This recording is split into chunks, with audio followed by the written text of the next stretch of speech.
Hi friends, welcome to classic education YouTube channel. ಇವತ್ತಿನ ಒಂದು ಉದ್ಯೋಗ ವಾರ್ತೆದಲ್ಲಿ ನಾವೇನ್ ಡಿಸ್ಕಸ್ ಮಾಡ್ತಿದ್ವಿ ಅಂದ್ರೆ ಇಂಟೆಲಿಜೆನ್ಸ್ ಬ್ಯೂರೋದಿಂದ ಹೊಸ ನೋಟಿಫಿಕೇಶನ್ ಬಂದಿದೆ. ಅದ್ರ ಬಗ್ಗೆ ನಾವಿಲ್ಲಿ ಡಿಸ್ಕಸ್ ಮಾಡ್ತಿದ್ವಿ. ಇಂಟೆಲಿಜೆನ್ಸ್ ಬ್ಯೂರೋದಿಂದ ನೋಡ್ರಿ, junior intelligence officer grade 2 tech examination 2025 notification ಅನ್ನ ಹೊರಡಿಸಿದ್ದಾರೆ. Online applications are invited from Indian national for direct recruitment to the post of junior intelligence officer grade 2 tech, that is JIO2 Tech in the Intelligence Bureau, Ministry of Home Affairs, Government of India. ಈ ಹುದ್ದೆ ಇರೋದೆಲ್ಲ ಅಂದ್ರೆ ministry of home affairs, ಕೇಂದ್ರ ಸರ್ಕಾರದ ಏನಪ್ಪಾ ಅಂದ್ರೆ ಗೃಹ ಮಂಡಳಿ ಒಳಗಡೆ ಏನಿರುತ್ತೆ ಅಂದ್ರೆ ಗೃಹ ಖಾತೆಯಲ್ಲಿ ಇದು ಗೃಹ ಮಂತ್ರಿಗಳ ಕೆಳಗಡೆ ನಿಮ್ಗೆ ಈ ಕೆಲಸ ಇರುತ್ತೆ. ನೆಕ್ಸ್ಟ್ ಏನ್ ಹೇಳ್ತಿದ್ದಾರೆ ನೋಡ್ರಿ, applicants are advised to go through the all parameters under the different paras and sub-paras and satisfy themselves about the suitability in terms of their age limit, essential education qualification, etc. for the post of JI2 or Tech before applying. ಅಂದ್ರೆ ಅಭ್ಯರ್ಥಿಗಳು ಏನ್ ಮಾಡ್ಬೇಕಂದ್ರೆ ಎಲ್ಲಾ pairs ಅನ್ನ ಸಬ್ pairs ಅನ್ನ ಓದ್ಕೊಂಡು ನೀವೇನಂದ್ರೆ online applications ಅನ್ನ ಹಾಕ್ಬೇಕಂತ ಹೇಳ್ತಿದ್ದಾರೆ. ಹಾಗಾದ್ರೆ ಆನ್ಲೈನ್ ಅಪ್ಲಿಕೇಶನ್ಸ್ ಅನ್ನ ಯಾವ ಮೂಲಕ ಹಾಕ್ಬೋದು ಅಂದ್ರೆ, ಅಪ್ಲಿಕೇಶನ್ಸ್ ಅನ್ನ ನೋಡ್ರಿ ನೀವು ಆನ್ಲೈನ್ ಮೂಲಕನೇ ಹಾಕ್ಬೋದು. ಅದು ಕೂಡ ಏನಪ್ಪಾ ಅಂದ್ರೆ ಎರಡು ಆಪ್ಷನ್ ಕೊಟ್ಟಿದ್ದಾರೆ. ಒಂದು ministry of home affairs official website ಆದಂತ www.mh.gov.in ಮೂಲಕ ಆದ್ರೂ ಅಪ್ಲಿಕೇಶನ್ ಅನ್ನ ಹಾಕ್ಬೋದು, ಅಥವಾ NCS ಪೋರ್ಟಲ್ ಮೂಲಕ ಆದ್ರೂ ನೀವು ಅಪ್ಲಿಕೇಶನ್ಸ್ ಅನ್ನ ಹಾಕ್ಬೋದು. NCS ಪೋರ್ಟಲ್ ಅಲ್ಲಿ www.ncs.gov.in ಮೂಲಕ ಆದ್ರೂ ನೀವು ಅಪ್ಲಿಕೇಶನ್ಸ್ ಅನ್ನ ಹಾಕ್ಬಹುದು. ಹಾಗಾದ್ರೆ ನೇಮ್ ಆಫ್ ದ ಪೋಸ್ಟ್ ಅನ್ನ ನೋಡೋದಾದ್ರೆ ನೋಡ್ರಿ, junior intelligence officer 2 or tech ಈ ಒಂದು ಹುದ್ದೆನ ಕರೆದಿದ್ದಾರೆ. ಇದನ್ನ ನಾವೇನಂತ ಕ್ಲಾಸಿಫೈ ಮಾಡಬಹುದು ಅಂದ್ರೆ general central service group C, non gazetted, non ministerial ಅಂತ ಕರಿಬಹುದು. ಪೇ ಸ್ಕೇಲ್ ಅನ್ನ ನೋಡಿದ್ರೆ ಲೆವೆಲ್ 4 ಪೇ ಸ್ಕೇಲ್ ಅನ್ನ ಕೊಡ್ತಾರೆ. ಇಲ್ಲಿ ಪ್ರತಿ ತಿಂಗಳು ನಿಮ್ಗೆ 25,500 ರಿಂದ 81,100 ಸ್ಯಾಲರಿಯನ್ನ ಕೊಡ್ತಾ ಹೋಗ್ತಾರೆ. ಜೊತೆಗೆ ಏನ್ ಮಾಡ್ತಾರೆ ಅಂದ್ರೆ ನಿಮ್ಗೆ ಬೇರೆ ಬೇರೆ ಗವರ್ಮೆಂಟ್ ಅಲವೆನ್ಸಸ್ ಅನ್ನು ಕೂಡ ಕೊಡ್ತಾರೆ. ಜೊತೆಗೆ ನೋಡ್ರಿ, ಸ್ಪೆಷಲ್ ಸೆಕ್ಯೂರಿಟಿ ಅಲವೆನ್ಸ್ ಅಂತ ಹೇಳಿ ನಿಮ್ಗೆ 20% ಬೇಸಿಕ್ ಪೇ ಅನ್ನ ಮಾಡ್ತಾರೆ. ಜೊತೆಗೆ ಏನಪ್ಪಾ ಅಂದ್ರೆ ಕ್ಯಾಶ್ ಕಾಂಪನ್ಸೇಷನ್ ಕೂಡ ಇರುತ್ತೆ 30 ಡೇಸ್ ವರೆಗೂ. ಹಾಗಾದ್ರೆ ಎಷ್ಟು ಹುದ್ದೆಗಳಿಗೆ ಈ ಒಂದು ನೋಟಿಫಿಕೇಶನ್ ಅನ್ನ ಹೊರಡಿಸಿದ್ದಾರೆ ಅಂದ್ರೆ, ಟೋಟಲ್ ನೋಡ್ರಿ 394 ಹುದ್ದೆಗಳಿಗೆ ಏನ್ ಮಾಡಿದ್ದಾರೆ ಅಂದ್ರೆ ನೋಟಿಫಿಕೇಶನ್ ಹೊರಡಿಸಿದ್ರೆ. ಇದರಲ್ಲಿ ಅನ್ರಿಸರ್ವ್ಡ್ ಕ್ಯಾಟಗರಿಗೆ 157 ಹುದ್ದೆಗಳು, ಎಕನಾಮಿಕಲಿ ವೀಕರ್ ಸೆಕ್ಷನ್ ಕ್ಯಾಟಗರಿಗೆ 32, OBC ಅಭ್ಯರ್ಥಿಗಳಿಗೆ 117, SC ದವರಿಗೆ 60, ST ದವರಿಗೆ 28, ಟೋಟಲ್ 394 ಹುದ್ದೆಗಳು. ಹಾಗಾದ್ರೆ ಎಸೆನ್ಷಿಯಲ್ ಕ್ವಾಲಿಫಿಕೇಶನ್ಸ್ ನಾವಿಲ್ಲಿ ನೋಡ್ತಾ ಹೋದ್ರೆ, ಸೊ ಏನಿರ್ಬೇಕು ನೀವು ಈ ಹುದ್ದೆಗಳಿಗೆ ಎಲಿಜಿಬಲ್ ಆಗ್ಬೇಕಂದ್ರೆ, ಫಸ್ಟ್ ಹೇಳ್ತಿದ್ದಾರೆ ನೋಡ್ರಿ, diploma in engineering in the fields of electronics and telecommunication, electronics and communication, electrical and electronics, information technology, computer science or computer engineering, computer applications from government recognized university or institute. ಇಲ್ಲೇನ್ ಹೇಳ್ತಿದಾರೆ ಅಂದ್ರೆ, ಡಿಪ್ಲೊಮಾನ ಯಾವ್ದ್ರೊಳಗಡೆ ಮಾಡಿರ್ಬೇಕಂದ್ರೆ electronics and telecommunication, electronics and communication, electrical and electronics, information technology, computer science, computer engineering, computer applications ಇದ್ರಲ್ಲಾದ್ರೂ ನೀವು ಡಿಪ್ಲೊಮಾನ ಮಾಡಿರ್ಬೇಕು. ಅಥವಾ bachelors degree in science with electronics or computer science or physics or mathematics from a government recognised university. ನೀವು ಪದವೀಧರರಾಗಿದ್ರೆ ಆ ಪದವಿಯನ್ನ ನೀವು ಯಾವ್ದ್ರಲ್ಲಿ ಪಡೆದಿರ್ಬೇಕಂದ್ರೆ ಎಲೆಕ್ಟ್ರಾನಿಕ್ಸ್, ಕಂಪ್ಯೂಟರ್ ಸೈನ್ಸ್, ಫಿಸಿಕ್ಸ್ ಅಥವಾ ಮ್ಯಾಥಮೆಟಿಕ್ಸ್ ಅಲ್ಲಿ ಪಡೆದಿರ್ಬೇಕಂತ ಹೇಳ್ತಿದ್ದಾರೆ. ಅಥವಾ bachelors degree in computer application from government recognised university or institute. ನೀವು ನೋಡ್ರಿ, ಯಾವುದೇ ಒಂದು ವಿಶ್ವವಿದ್ಯಾಲಯದಿಂದ ಏನಪ್ಪಾ ಅಂದ್ರೆ ಕಂಪ್ಯೂಟರ್ ಅಪ್ಲಿಕೇಶನ್ಸ್ ಇಂದ ಅಂದ್ರೆ ಬ್ಯಾಚುಲರ್ ಆಫ್ ಕಂಪ್ಯೂಟರ್ ಅಪ್ಲಿಕೇಶನ್ ಅಂದ್ರೆ BC ಅನ್ನು ಮಾಡಿದ್ರೆ ಸಹ ನೀವು ಇಲ್ಲಿ ಎಲಿಜಿಬಲ್ ಆಗ್ತೀರಾ. ಈ ಮೂರಲ್ಲಿ ಯಾವ್ದಾದ್ರು ಒಂದು ವಿದ್ಯಾರ್ಥಿ ಇದ್ರೆ, ಒಂದು ಡಿಪ್ಲೊಮಾ ಮಾಡಿದ್ರೆ ಅಥವಾ ಪದವಿಯನ್ನ ಪಡೆದಿದ್ರೆ ಅಥವಾ BCA ಮಾಡಿದ್ರು ಸಹ ನೀವು ಇಲ್ಲಿ ಎಲಿಜಿಬಲ್ ಆಗ್ತೀರಾ. ನೆಕ್ಸ್ಟ್ ವಯೋಮಿತಿಯನ್ನ ನೋಡೋದಾದ್ರೆ, ವಯೋಮಿತಿ ಎಷ್ಟು ಕೊಟ್ಟಿದ್ದಾರೆ ನೋಡ್ರಿ, 18 ರಿಂದ 27 ವರ್ಷ ಅಂತ ಹೇಳ್ತಿದ್ದಾರೆ. ಜೊತೆಗೆ ವಯೋಮಿತಿ ಸಡಲಿಕೆಯನ್ನು ಕೂಡ ಮಾಡಿದ್ದಾರೆ. ನೀವೇನಾದ್ರೂ SC ST ಅಭ್ಯರ್ಥಿಗಳಾಗಿದ್ರೆ ನಿಮ್ಗೆ 5 ವರ್ಷ ವಯೋಮಿತಿ ಸಡಲಿಕೆ ಇರುತ್ತೆ. OBC ಅಭ್ಯರ್ಥಿಗಳಾಗಿದ್ರೆ ನಿಮ್ಗೆ 3 ವರ್ಷ ವಯೋಮಿತಿ ಸಡಲಿಕೆ ಇರುತ್ತೆ. ಜೊತೆಗೆ ನೋಡ್ರಿ, ಡಿಪಾರ್ಟ್ಮೆಂಟಲ್ ಕ್ಯಾಂಡಿಡೇಟ್ ಏನ್ ಮಾಡಿದಾರೆ ಅಂದ್ರೆ 40 ವರ್ಷದವರೆಗೂ ವಯೋಮಿತಿ ಸಡಲಿಕೆಯನ್ನ ಮಾಡಿದ್ದಾರೆ.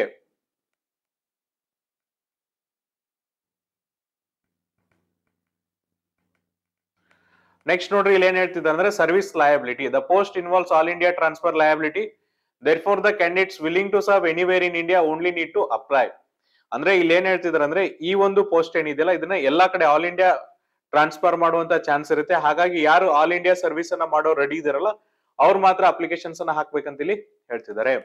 ಹಾಗಾದ್ರೆ ಸ್ಕೀಮ್ ಆಫ್ ಎಕ್ಸಾಮಿನೇಷನ್ ಅನ್ನು ನೋಡೋದಾದ್ರೆ, 3 ಹಂತದಲ್ಲಿ ಎಕ್ಸಾಮಿನೇಷನ್ ಅನ್ನ ಕಂಡಕ್ಟ್ ಮಾಡ್ತಾರೆ. Tyre 1, tyre 2, tyre 3. ಟೈರ್ 1 ಅಲ್ಲಿ ನೋಡ್ರಿ ನಿಮ್ಗೆ ಆನ್ಲೈನ್ ಎಕ್ಸಾಮಿನೇಷನ್ಸ್ ಇರುತ್ತೆ. ಆಬ್ಜೆಕ್ಟಿವ್ ಟೈಪ್ MCQ ಇರುತ್ತೆ. 100 ಪ್ರಶ್ನೆಗಳನ್ನ ಕೇಳ್ತಾರೆ 100 ಅಂಕಗಳಿಗೆ. ಇದರಲ್ಲಿ ಜನರಲ್ ಮೆಂಟಲ್ ಎಬಿಲಿಟಿ ಮೇಲೆ 25 ಅಂಕಗಳನ್ನ ಕೇಳ್ತಾರೆ.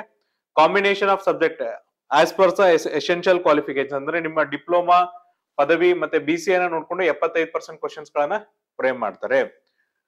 ಜೊತೆಗೆ ನೋಡ್ರಿ ಇಲ್ಲಿ ಏನಾದ್ರೂ ತಪ್ಪು ಉತ್ತರ ಕೊಟ್ರೆ 0.25 ಮಾರ್ಕ್ಸ್ ಅಥವಾ 1/4 ಮಾರ್ಕ್ಸ್ ಅನ್ನ ಅಲ್ಲಿ ಕಡಿತಗೊಳಿಸ್ತಾ ಹೋಗ್ತಾರೆ. 100 ಅಂಕಗಳಿರುತ್ತೆ, 100 ಪ್ರಶ್ನೆಗಳಿರುತ್ತೆ, 100 ಅಂಕಗಳಿಗೆ 2 ಅವರ್ ಡ್ಯೂರೇಷನ್ಸ್ ಇರುತ್ತೆ. ಇದಾದ್ಮೇಲೆ ಟೈರ್ 2 ಅಲ್ಲಿ ನಿಮ್ಗೆ ಏನ್ ಮಾಡ್ತಾರೆ ಅಂದ್ರೆ ಸ್ಕಿಲ್ ಟೆಸ್ಟ್ ಅನ್ನ ಕಂಡಕ್ಟ್ ಮಾಡ್ತಾರೆ. ಇಲ್ಲೇನ್ ಹೇಳ್ತಿದ್ದಾರೆ ನೋಡ್ರಿ, it would be practical based and technical in nature commensurate with job profile. ಅಂದ್ರೆ ನಿಮ್ಮ ಒಂದು ಜಾಬಿಗೆ ಸಂಬಂಧಪಟ್ಟಂಗೆ ನಿಮ್ಗೆ ಏನ್ ಮಾಡ್ತಾರೆ ಅಂದ್ರೆ ಪ್ರಾಕ್ಟಿಕಲ್ ಬೇಸ್ಡ್ ಮತ್ತೆ ಟೆಕ್ನಿಕಲ್ ಬೇಸ್ಡ್ ಏನ್ ಮಾಡ್ತಾರೆ ಅಂದ್ರೆ ಒಂದು ಕೌಶಲ್ಯ ಪರೀಕ್ಷೆಯನ್ನ ಇಲ್ಲಿ ಕಂಡಕ್ಟ್ ಮಾಡ್ತಾರೆ. ಇದಾದ್ಮೇಲೆ ಟೈರ್ 2 ಅಲ್ಲಿ ನಿಮ್ಗೆ ಇಂಟರ್ವ್ಯೂ ಅಥವಾ ಪರ್ಸನಾಲಿಟಿ ಟೆಸ್ಟ್ ಇರುತ್ತೆ, ಇದು 20 ಅಂಕಗಳಿಗೆ ಇರುತ್ತೆ. ಸೊ ನೋಡ್ರಿ ಅಬ್ಜೆಕ್ಟಿವ್ ಟೈಪ್ ಫಸ್ಟ್ ಏನಿರುತ್ತಪ್ಪ ಅಂದ್ರೆ 100 ಅಂಕಗಳಿಗೆ ಇರುತ್ತೆ.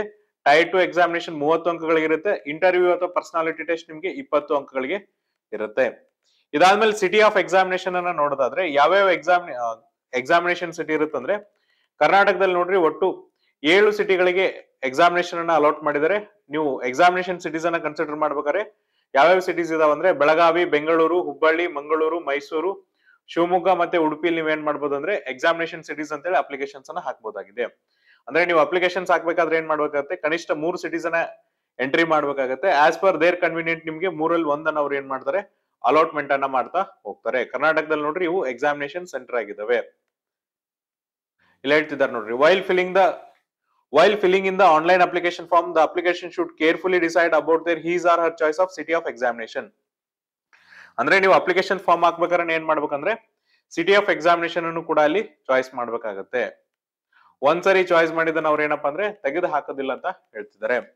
ಸೆಲೆಕ್ಷನ್ ಆಫ್ ಕ್ಯಾಂಡಿಡೇಟ್ಸ್ ನೋಡೋದಾದ್ರೆ candidates has to appear in tier 1 at one of the centers allotted to him or her out of his her or her choice of 5 cities. There will be negative marking of 1/4 of marks for each wrong answer. No marks would be awarded for an unattempted questions. The question marked as the mark for review by the candidates will not be considered for the evaluation. ಇಲ್ಲಿ important instruction ಏನಪ್ಪಾ ಅಂದ್ರೆ ನೀವೇನ್ ಮಾಡ್ಬೇಕಂದ್ರೆ 5 cities ಅನ್ನ ಏನ್ ಕೊಟ್ಟಿರ್ತಾರಲ್ಲ ಅದ್ರಲ್ಲಿ ಒಂದನ್ನ ನಿಮ್ಗೆ ಏನ್ ಮಾಡ್ತಾರೆ ಅಂದ್ರೆ ಅಲಾಟ್ ಅನ್ನ ಮಾಡ್ತಾರೆ. ಸಿಟೀಸ್ ಆಫ್ ಎಕ್ಸಾಮಿನೇಷನ್ ಅಲ್ಲಿ 5 ಸಿಟೀಸ್ ಅನ್ನ ನೀವು ಕೊಡ್ಬೇಕಾಗುತ್ತೆ ನಿಯರೆಸ್ಟ್, ಅದ್ರಲ್ಲಿ ಒಂದನ್ನ ನಿಮಗೆ ಕೊಡ್ತಾರೆ. ಜೊತೆ ನೋಡ್ರಿ ಪ್ರತಿ ತಪ್ಪು ಉತ್ತರಕ್ಕೆ ಏನ್ ಮಾಡ್ತಾರೆ ಅಂದ್ರೆ 4ನೇ 1 ಅಂಕಗಳನ್ನ ಕಡಿತಗೊಳಿಸ್ತಾರೆ. ಇನ್ ಕೇಸ್ ನೀವು ಯಾವ್ದಾದ್ರು ಕ್ವಶನ್ ಅನ್ನ ಅಟೆಂಪ್ಟ್ ಮಾಡಿಲ್ಲ ಅಂದ್ರೆ ಅಲ್ಲಿ ಯಾವುದೇ ತರನಂತ ಅಂಕಗಳನ್ನ ಕಡಿತಗೊಳಿಸೋದಿಲ್ಲ. ಜೊತೆಗೆ ಯಾವ ಅಭ್ಯರ್ಥಿಗಳು ಏನಪ್ಪಾ ಅಂದ್ರೆ ಮಾರ್ಕ್ ಫಾರ್ ರಿವ್ಯೂ ಅಂತ ಹೇಳಿ ಕ್ವಶನ್ ಅನ್ನ ಮಾಡಿರ್ತಾರಲ್ಲ ಅದನ್ನ ಇವ್ಯಾಲ್ಯೂಯೇಷನ್ ಗೆ ಕನ್ಸಿಡರೇಷನ್ ಮಾಡೋದಿಲ್ಲ. ಅಂದ್ರೆ ಫಾರ್ ಎಕ್ಸಾಂಪಲ್ ನೋಡ್ರಿ ನೀವು ಆನ್ಲೈನ್ ಎಕ್ಸಾಮಿನೇಷನ್ ಬರೀಬೇಕಾದ್ರೆ ನಿಮ್ಗೆ ಕೆಲವೊಂದಿಷ್ಟು ಆಪ್ಷನ್ಸ್ ಇರುತ್ತೆ. ಕೆಲವೊಬ್ರಿಗೆ ಏನಂದ್ರೆ ಪ್ರಶ್ನೆಗಳ ಮೇಲೆ ಡೌಟ್ ಇರುತ್ತೆ, ಅವ್ರು ಏನ್ ಮಾಡ್ತಾರೆ ಅಂದ್ರೆ ಮಾರ್ಕ್ ಫಾರ್ ರಿವ್ಯೂ ಅಂತ ಮಾಡಿರ್ತಾರೆ, ಲಾಸ್ಟ್ ಟೈಮ್ ಉಳಿದಾಗ ಅದನ್ನ ನೋಡಿ ಸಾಲ್ವ್ ಮಾಡ್ಬೇಕಂತ ಮಾಡಿರ್ತಾರೆ. ಆ ತರ ಏನಾದ್ರು ನೀವು ಮಾರ್ಕ್ ಫಾರ್ ರಿವ್ಯೂ ಅಂತ ಕೊಟ್ಟಿದ್ರೆ ಆ ಕ್ವಶನ್ಸ್ ಅನ್ನ ಅವ್ರು ಏನಪ್ಪಾ ಅಂದ್ರೆ ಇವ್ಯಾಲ್ಯೂಯೇಷನ್ ಗೆ ಕನ್ಸಿಡರ್ ಮಾಡಲ್ಲ ಅಂತ ಹೇಳ್ತಿದ್ದಾರೆ. ನೆಕ್ಸ್ಟ್ ನೋಡ್ರಿ, in order to achieve qualitative selection and recruit best available talent there would be cut off marks in tier 1 examination as under. ಅಂದ್ರೆ ಈಗ ಏನಪ್ಪಾ ಅಂದ್ರೆ ಬೆಸ್ಟ್ ಕ್ವಾಲಿಟೇಟಿವ್ ಅನಾಲಿಸಿಸ್ ಮಾಡಕ್ ಏನ್ ಮಾಡ್ತಿದ್ರು ಅಂದ್ರೆ ಕೆಟಗರಿ ವೈಸ್ ನಿಮ್ಗೆ ಏನ್ ಮಾಡಿದ್ರು ಅಂದ್ರೆ ಕಟ್ ಆಫ್ ಅನ್ನ ಮಾಡಿದ್ದಾರೆ. ಟೈರ್ 1 ಎಕ್ಸಾಮಿನೇಷನ್ ಅಲ್ಲಿ ಅನ್ರಿಸರ್ವ್ ಕ್ಯಾಟಗರಿ ಇದ್ರೆ ನೀವು 35 ಅಂಕಗಳನ್ನ ತೆಗೆದುಕೊಳ್ಬೇಕು, OBC ಇದ್ರೆ 34, SC/ST ಇದ್ರೆ 33, ಎಕನಾಮಿಕಲಿ ವೀಕರ್ ಸೆಕ್ಷನ್ ಇದ್ರೆ 35 ಅಂಕಗಳನ್ನ ತೆಗೆದುಕೊಳ್ಬೇಕು. ಆಮೇಲೆ ನೋಡ್ರಿ ಇನ್ ಕೇಸ್ ಏನಾದ್ರು ರೆಸೊಲ್ಯೂಷನ್ ಆದ್ರೆ ಯಾವ ತರನಾಗ ಅದನ್ನ ಕನ್ಸಿಡರ್ ಮಾಡ್ತಾರೆ ಅಂದ್ರೆ ಫಸ್ಟ್ ಪ್ರಿಫರೆನ್ಸ್ ಯಾವ್ದು ಕೊಡ್ತಾರೆ ಅಂದ್ರೆ ಟೈರ್ 1 ಎಕ್ಸಾಮಿನೇಷನ್ ಕೊಡ್ತಾರೆ, ಆಮೇಲೆ ಟೈರ್ 2 ಎಕ್ಸಾಮಿನೇಷನ್ ನೋಡ್ತಾರೆ, ಆಮೇಲೆ ಟೈರ್ 3 ಎಕ್ಸಾಮಿನೇಷನ್ಸ್ ಅನ್ನ ನೋಡಿ ರಿಸಾಲ್ವೇಷನ್ ಅನ್ನ ಮಾಡ್ತಾರೆ. ನೆಕ್ಸ್ಟ್ ನೋಡ್ರಿ ಡೇಟ್ ಆಫ್ ಬರ್ತ್ ಮತ್ತೆ ಅಲ್ಫಾಬೆಟಿಕಲ್ ಆರ್ಡರ್ ಅನ್ನ ನೋಡಿ ಕ್ಯಾಂಡಿಡೇಟ್ ಅನ್ನ ಇಲ್ಲಿ ಸೆಲೆಕ್ಟ್ ಅನ್ನ ಮಾಡ್ತಾರೆ. ಹಾಗಾದ್ರೆ ಇಂಪಾರ್ಟೆಂಟ್ ಇನ್ಸ್ಟ್ರಕ್ಷನ್ ನಾವು ಇಲ್ಲಿ ನೋಡೋದಾದ್ರೆ ಆನ್ಲೈನ್ ಎಕ್ಸಾಮಿನೇಷನ್ಸ್ ಗೆ ಆನ್ಲೈನ್ ರಿಜಿಸ್ಟ್ರೇಷನ್ ಯಾವಾಗ ಓಪನ್ ಆಗಿದೆ ಅಂದ್ರೆ 23/8/2025 ಓಪನ್ ಆಗಿದೆ. ಆನ್ಲೈನ್ ಅಪ್ಲಿಕೇಶನ್ಸ್ ಯಾವಾಗ ಕ್ಲೋಸ್ ಆಗುತ್ತೆ ಅಂದ್ರೆ 14/9/2025 ಕ್ಲೋಸ್ ಆಗುತ್ತೆ.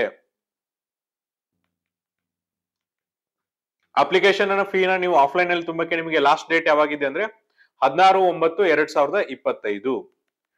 ಜೊತೆಗೆ ನೋಡ್ರಿ ಅಪ್ಲಿಕೇಶನ್ಸ್ ಅನ್ನ ನೀವ್ ಏನ್ ಮಾಡ್ಬೇಕಂದ್ರೆ ಆನ್ಲೈನ್ ಅಲ್ಲೇ ಸಬ್ಮಿಟ್ ಮಾಡ್ಬೇಕು. ಒಂದು ministry of home affairs website ಆದಂತ www.mh.gov.in ಮೂಲಕ ಆದ್ರೂ ಸಬ್ಮಿಟ್ ಮಾಡ್ಬೇಕು, ಅಥವಾ NCS ಪೋರ್ಟಲ್ ಆದಂತ www.ncs.gov.in ಮೂಲಕ ಆದ್ರೂ ಅಪ್ಲಿಕೇಶನ್ಸ್ ಅನ್ನ ಸಬ್ಮಿಟ್ ಮಾಡ್ಬೇಕು. ರಿಜಿಸ್ಟ್ರೇಷನ್ ಅನ್ನ ಯಾವಾಗ ಮಾಡ್ಕೋಬೇಕಂದ್ರೆ 23/8/2025 14/9/2025 ಒಳಗಡೆ ಮಾಡ್ಕೋಬೇಕಾಗುತ್ತೆ. ಇದಾದ್ಮೇಲೆ ಹೌ ಟು ಅಪ್ಲೈ ಅಂತ ಹೇಳಿದೀನಿ, ಆನ್ಲೈನ್ ಅಪ್ಲಿಕೇಶನ್ಸ್ ಹಾಕ್ಬೇಕು. ಇದಾದ್ಮೇಲೆ ನೋಡ್ರಿ ಏನೇನ್ ಇರ್ಬೇಕಂತ ಕೊಟ್ಟಿದ್ರೆ ಇದೊಂದ್ಸರಿ ನೋಡ್ಕೊರಿ. ಫೋಟೋಗ್ರಾಫ್ ಇಮೇಜ್ ಏನಿರ್ಬೇಕು, ಎಷ್ಟು ವಿಡ್ತ್ ಇರ್ಬೇಕು, ಸಿಗ್ನೇಚರ್ ಇಮೇಜ್ ಏನಿರ್ಬೇಕು ಅನ್ನೋದನ್ನು ಕೂಡ ಕೊಟ್ಟಿದ್ರೆ, ಎಷ್ಟು KB ಇರ್ಬೇಕಂತ ಕೊಟ್ಟಿದ್ರೆ ಒಂದ್ಸರಿ ನೋಡ್ಕೊರಿ. ಸೊ ನೆಕ್ಸ್ಟ್ ನೋಡ್ರಿ ಎಕ್ಸಾಮಿನೇಷನ್ ಫೀಸ್ ಅನ್ನ ನೋಡೋದಾದ್ರೆ ಇಲ್ಲಿ ಕ್ಯಾಟಗರಿ ವೈಸ್ ಎಕ್ಸಾಮಿನೇಷನ್ ಅನ್ನ ಕೊಟ್ಟಿದ್ದಾರೆ. ಆಲ್ ಕ್ಯಾಂಡಿಡೇಟ್ಸ್ ಏನ್ ಮಾಡ್ಬೇಕಪ್ಪ ಅಂದ್ರೆ ರಿಕ್ರೂಟ್ಮೆಂಟ್ ಪ್ರೊಸೆಸಿಂಗ್ ಫೀಸ್ ಅಂತ ಹೇಳಿ ನೀವು 550 ರೂಪಾಯಿನ ತುಂಬಬೇಕಾಗತ್ತೆ. ನೆಕ್ಸ್ಟ್ ನೋಡ್ರಿ ಮೇಲ್ ಕ್ಯಾಂಡಿಡೇಟ್ಸ್ ಅಂದ್ರೆ ಪುರುಷ ಅಭ್ಯರ್ಥಿಗಳು ಯಾವ ಕ್ಯಾಟಗರಿಗಪ್ಪ ಅಂದ್ರೆ unreserved category, economically weaker section category ಮತ್ತೆ ಒಬಿಸಿ ಅಭ್ಯರ್ಥಿಗಳು ಏನ್ ಮಾಡ್ಬೇಕಂದ್ರೆ ಎಕ್ಸಾಮಿನೇಷನ್ ಫೀಸ್ ಜೊತೆಗೆ ನೀವ್ ಏನ್ ಮಾಡ್ಬೇಕಂದ್ರೆ ರಿಕ್ರೂಟ್ಮೆಂಟ್ ಪ್ರೊಸೆಸಿಂಗ್ ಫೀಸ್ ಜೊತೆಗೆ ನೀವೇನಪ್ಪ ಅಂದ್ರೆ ಎಕ್ಸಾಮಿನೇಷನ್ ಫೀಸ್ ಅನ್ನು ಕೂಡ ತುಂಬಬೇಕಾಗತ್ತೆ. ಹಾಗಾಗಿ ನೋಡ್ರಿ ಯಾರು SC/ST ಅಭ್ಯರ್ಥಿಗಳಿದ್ರಿ, ಮಹಿಳಾ ಅಭ್ಯರ್ಥಿಗಳಿದ್ರಿ, ಜೊತೆಗೆ ಮಾಜಿ ಸೈನಿಕ ಅಭ್ಯರ್ಥಿಗಳಿದ್ರಿ, ಅವ್ರಿಗೆ ಏನ್ ಮಾಡಿದಾರೆ ಅಂದ್ರೆ ಎಕ್ಸಾಮಿನೇಷನ್ ಫೀಸ್ ಇಂದ ಮಾತ್ರ ಏನ್ ಮಾಡಿದಾರೆ ಅಂದ್ರೆ ಎಕ್ಸಾಮ್ಷನ್ ಅನ್ನ ಕೊಟ್ಟಿದ್ದಾರೆ, ವಿನಾಯಿತಿಯನ್ನ ಕೊಟ್ಟಿದ್ದಾರೆ. ಆದ್ರೆ ನೀವೇನ್ ಮಾಡ್ಬೇಕಾಗತ್ತೆ ಅಂದ್ರೆ ರಿಕ್ರೂಟ್ಮೆಂಟ್ ಪ್ರೊಸೆಸಿಂಗ್ ಚಾರ್ಜ್ ಅಂತ ಹೇಳಿ 550 ರೂಪಾಯಿನ ತುಂಬಬೇಕಾಗತ್ತೆ. ಯಾರ್ಯಾರು ತುಂಬಬೇಕಂದ್ರೆ SC/ST ಅಭ್ಯರ್ಥಿಗಳು, ಮಹಿಳಾ ಅಭ್ಯರ್ಥಿಗಳು, ಜೊತೆಗೆ ಏನಪ್ಪಾ ಅಂದ್ರೆ ಮಾಜಿ ಸೈನಿಕ ಅಭ್ಯರ್ಥಿಗಳು. ಇದು ಬಿಟ್ಟು ಉಳಿದೆಲ್ಲ ಅಭ್ಯರ್ಥಿಗಳು ಏನ್ ಮಾಡ್ಬೇಕಪ್ಪ ಅಂದ್ರೆ ಎಕ್ಸಾಮಿನೇಷನ್ ಫೀಸ್ ಅನ್ನು ತುಂಬಬೇಕು, ರಿಕ್ರೂಟ್ಮೆಂಟ್ ಪ್ರೊಸೆಸಿಂಗ್ ಫೀಸ್ ಅನ್ನು ತುಂಬಬೇಕು. ಅಂದ್ರೆ ಯಾರು ಪುರುಷ ಅಭ್ಯರ್ಥಿಗಳು ಅನ್ರಿಸರ್ವ್ಡ್ ಕ್ಯಾಟಗರಿಗೆ ಸೇರಿದ್ದೀರಾ, ಜೊತೆಗೆ ಸಾಮಾನ್ಯ ವರ್ಗಕ್ಕೆ ಸೇರಿದ್ದೀರಾ, ಜೊತೆಗೆ ಎಕನಾಮಿಕಲಿ ವೀಕರ್ ಸೆಕ್ಷನ್ ಆರ್ಥಿಕ ಹಿಂದುಳಿದ ವರ್ಗಕ್ಕೆ ಸೇರಿದ್ದೀರಾ, ಜೊತೆಗೆ OBC ವರ್ಗಕ್ಕೆ ಸೇರಿದ್ರಲ್ಲ, ನೀವು 650 ರೂಪಾಯಿ ಅಪ್ಲಿಕೇಶನ್ ಫೀಸ್ ಅನ್ನ ತುಂಬಬೇಕಾಗತ್ತೆ. ಹಾಗಾದ್ರೆ ಪೇಮೆಂಟ್ ಅನ್ನ ಯಾವ ತರನಾಗಿ ಮಾಡ್ಬೋದು ಅಂದ್ರೆ ಪೇಮೆಂಟ್ ಅನ್ನ ನೋಡ್ರಿ ನೀವು ಆಫ್ಲೈನ್ ಆದ್ರೂ ಮಾಡ್ಬೋದು, ಆನ್ಲೈನ್ ಆದ್ರೂ ಮಾಡ್ಬೋದು. ಆನ್ಲೈನ್ ಮಾಡ್ತೀನಿ ಅಂದ್ರೆ ನೀವು SBI ಇ-ಪೇ ಮೂಲಕ ಮಾಡ್ಬೋದು. ಅಲ್ಲಿ ನೀವೇನ್ ಮಾಡ್ಬೋದು ಅಂದ್ರೆ RuPay, Visa, Master, Maestro, credit ಮತ್ತೆ internet banking, UPI, SBI challan ಮೂಲಕನು ನೀವು ಪೇಮೆಂಟ್ ಅನ್ನ ಮಾಡಬಹುದು. ಆಫ್ಲೈನ್ ಮಾಡೋರು ಏನ್ ಮಾಡ್ಬೇಕಾಗತ್ತೆ ಅಂದ್ರೆ SBI ಚಲನ್ ಅನ್ನ ಜನರೇಟ್ ಮಾಡಿ ನೆಕ್ಸ್ಟ್ ಡೇ ಹೋಗಿ ನೀವು ಬ್ಯಾಂಕಿಗೆ ಡೆಪಾಸಿಟ್ ಮಾಡಿ ಅದನ್ನ ತುಂಬಬೇಕಾಗತ್ತೆ. ಹಾಗಾದ್ರೆ ಅಪ್ಲಿಕೇಶನ್ ಕ್ಲೋಸ್ ಆಗಿರುವಂತ ಲಾಸ್ಟ್ ದಿನಾಂಕ ಯಾವ್ದಂದ್ರೆ 14/9/2025. ಇದಾದ್ಮೇಲೆ ನಿಮ್ಗೆ ಜನರಲ್ ಇನ್ಸ್ಟ್ರಕ್ಷನ್ ಅನ್ನ ಕೊಟ್ಟಿದ್ರೆ ಅದನ್ನು ಸಹ ಒಂದ್ಸರಿ ನೋಡ್ಕೊರಿ. ಇದೇನಂದ್ರೆ ಇಂಟೆಲಿಜೆನ್ಸ್ ಬ್ಯೂರೋದಿಂದ ಬಂದಿರುವಂತ ಹೊಸ ನೋಟಿಫಿಕೇಶನ್ಸ್ ಬಗ್ಗೆ ಇರುವಂತ ಮಾಹಿತಿ. ಇನ್ ಕೇಸ್ ನಿಮ್ಗೆ ಇದ್ರಲ್ಲಿ ಏನಾದ್ರೂ ಡೌಟ್ ಇದ್ರೆ ನಾವು ನಮ್ಮ ಡಿಸ್ಕ್ರಿಪ್ಷನ್ ಬಾಕ್ಸ್ ಅಲ್ಲಿ ಅಫಿಷಿಯಲ್ PDF ಲಿಂಕ್ ಅನ್ನ ಕೊಡ್ತೀವಿ. ಆ ಲಿಂಕ್ ಅನ್ನ ಕ್ಲಿಕ್ ಮಾಡಿದ್ರೆ ನಿಮ್ಗೆ ಎಂಟೈರ್ PDF ನೋಡಾಗುತ್ತೆ. ಅಲ್ಲಿ ನಿಮ್ಮ ಡೌಟ್ಸ್ ಅನ್ನ ಕ್ಲಾರಿಫಿಕೇಶನ್ಸ್ ಮಾಡ್ಕೋಬಹುದು. ಇದೇ ತರನಂತ ಉಪಯುಕ್ತ ಮಾಹಿತಿಯನ್ನ ಕೊಡ್ತಿರ್ತೀವಿ. ಅಲ್ಲಿವರೆಗೂ ನೋಡ್ತಾ ಇರಿ classic education YouTube channel. Thank you.